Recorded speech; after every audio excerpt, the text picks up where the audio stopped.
One of the easier kinds of characters to mock in any piece of media, really, is the endlessly committed but wildly naive and narrow-minded protector. The kind that cannot get out of his or her own way and doesn't see the joke that they are or have become.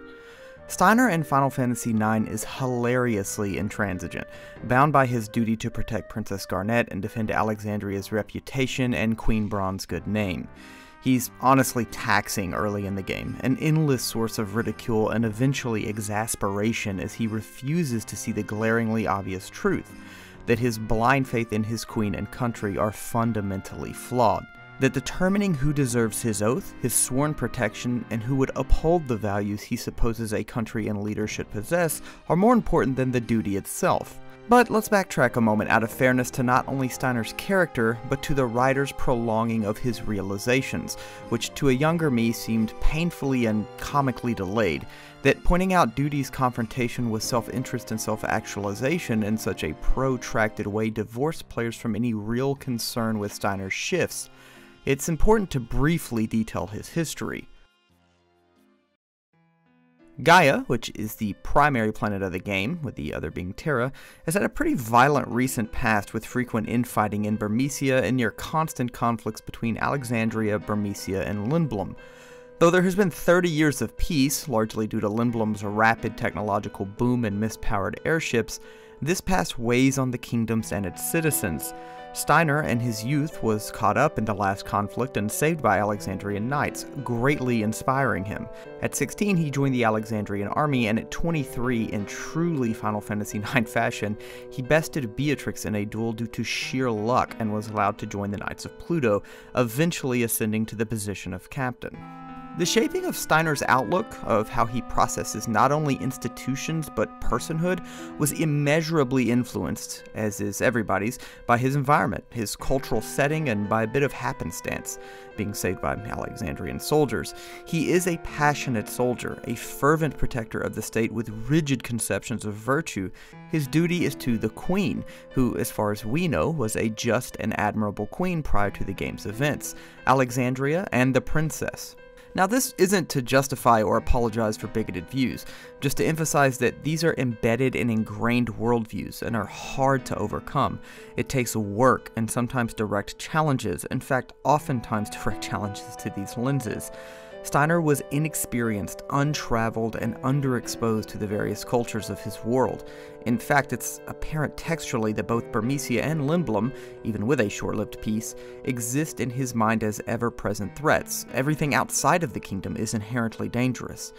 Alexandria is smaller than Lindblum and less advanced technologically. His inexperience is superbly evidenced by his trip to Lindblum, and can be viewed as a beginning to his journey of awakening to the complexities of experience and the vastness of the world outside of Alexandria's walls. Steiner's initial reaction to the kidnapping of Garnet is a classic comedy of errors and stubbornness. In fact, most of his art kind of is. The physicality of his frustrations and his themes so perfectly capture a committed and narrow-minded but noble and caring knight, a hapless arm of the state with a heart of gold, unfortunately deluded by classist and strict hierarchical attitudes. The important thing to remember, as I detailed in his history earlier, is that Steiner sees this as nothing more than an attempted kidnapping, and probably worse, of the person he's sworn fealty to, by a group he sees little redeeming qualities in. We're often reminded of Steiner's caring and honorable nature by his interactions with Vivi, who is, for all practical purposes, a child with immense power that Steiner handles with affection and reassurance while still utilizing the Black Mage's devastating capabilities. He then hilariously tells a fiend to unhand the princess, which just about perfectly sums up who he is as a character. He might as well be yelling at walls to help him rescue the princess. There's simply no doubt that he is a fantastic friend and protector, if he sees you as somebody deserving of it, and that hits him hard as the game unfolds. In my notes that I took as I played the game, there are at least 30 plus examples early on of extreme stubbornness, threats of violence, and often a refusal to listen to the very person he's rescuing, or the big players in the game, informing him quite literally of his own delusions. While this is peak Final Fantasy IX comedy, it's also a reminder of how truly hard it is to fight against one's environment, to strike back at ingrained social customs and cultural identities, to question everything about what you hold to be capital T truth. The very narrative tissue of Final Fantasy IX explores this. It scrutinizes being torn by experience, being confused, and making sense of things that are fracturing your sense of purpose, self, and direction. Steiner felt he did what was right and just, and therefore those requiring his service must also naturally be right and just. It is admirably and tragically flawed, and this rests on the idea that for this kind of service to work, for the soldier's duty to function, the ruler and the protector must both be kind and just. To see this facade broken and reflected in his big realization was truly poignant. His Steinerisms remained, he jumped and welled, but the truth had finally hit him. This is his first powerful realization, and the strength of Final Fantasy IX's storytelling and character development layers his growth. Even after he has accepted Queen Brun's corruption, he still maintains a view that Tantalus, the very group that helped his princess survive and risk their own lives for her and him, are still beneath him, and much like Beatrix, still won't commit entirely to his own passions and desires.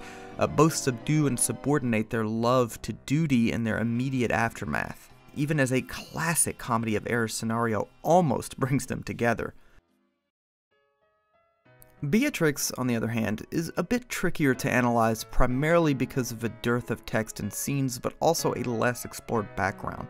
Her swordsmanship is stuff of legends, and the game does a great job of communicating her relative power and the hopelessness of facing her head-on. She seems almost bored with her own greatness, yet demonstrates after the attack on Clara her frustration with taking a back seat. And why wouldn't she be frustrated? She has trained and dedicated her entire life to the Queen and Alexandria. Why should she watch the Black Mages take on her duties? And she still ponders on the utter senselessness of the attack.